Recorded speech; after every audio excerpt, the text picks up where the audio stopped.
I knew nothing. So the whole process of embarking on Borderlands has been a process of discovery.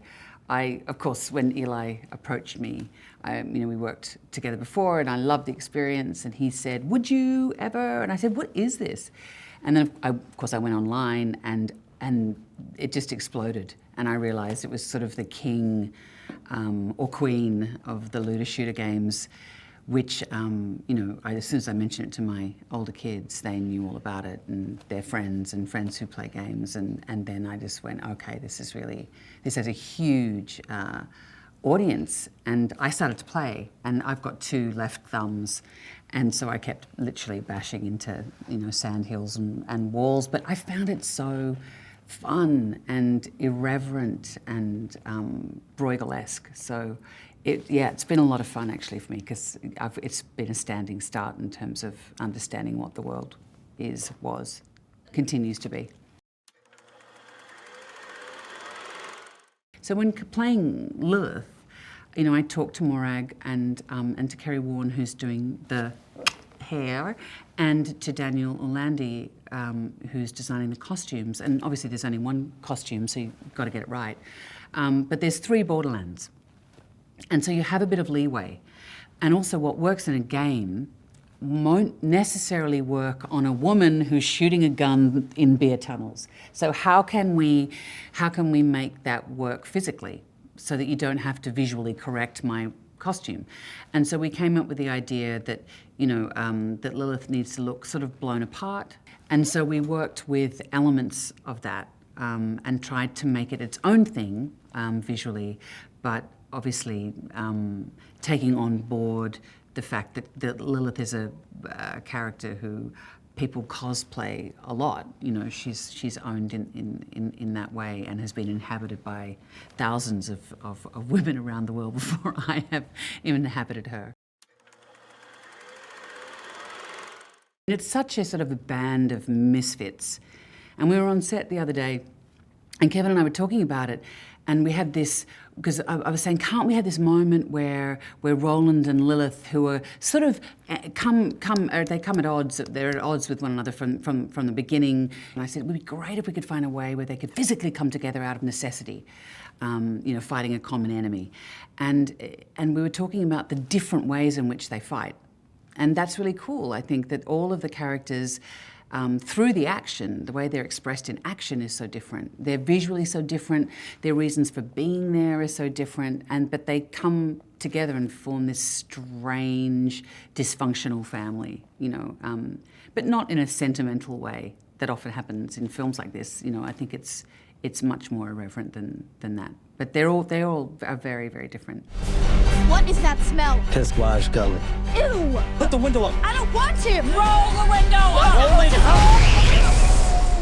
up! It's Pete. It's Pete. Why do you think it's called piss wash? How did it get the name? It's in my mouth! What I love about Eli is he's got such incredible heart. He's profoundly immature, but yet has this amazing knowledge of and reverence for cinema. And the great thing too, I think, is he's such a buoyant, positive presence on set, and he's very, very good with younger actors, I think, as well. And he's really brought out Ariana isn't, an exemplary performer. She's an incredible talent, but he's able to work with actors from really different reference points and sort of bring them into the same scene and into the same world. And I think that is it doesn't always happen. People think it does, but it's a really, really, really singular skill which he has. Ariana's fantastic. She's scarily professional, and she's so full of life. The character's so full of life and so unpredictable. I think that's what is great about the character of Tiny Tina, is that she's got a vulnerability, but she's also incredibly unpredictable and dangerous. So that's another thing that Lilith has to keep an eye on. She's a force, but she's a legend, and she's one of the most generous, warm, funny, community-building people I've ever encountered. And she's a big part of the reason why I wanted to do this, just to work with her. I've watched her work, her eclectic body of work, over the years, and so to be sharing screen time with her, but also, to be just hanging out with her on set, off set, has been so fantastic. Jamie is one of the most indefatigably curious people you'll ever met. So she's always kind of asking questions about not only her character, but other people's characters and the situation. And, she's like a rolling stone. She's gathering new bits of information that enrich her, and that's why she's such a fascinating person, I think. Well, look, it's been invaluable having Randy on set.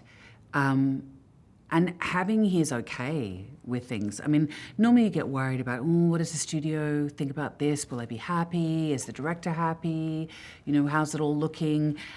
I was most nervous about what Randy thought about it all. And then when Christy came, obviously, I was nervous about what she would think, because it's their baby, quite literally, it's their baby. And so to have Randy just go, well, that looks, it's an overused word, but it means a lot to me coming from Randy, the badass, work. When he saw me up there the other day with the flamethrower, it was like, yep, that's good, you got it. Then you feel like you're in the right place.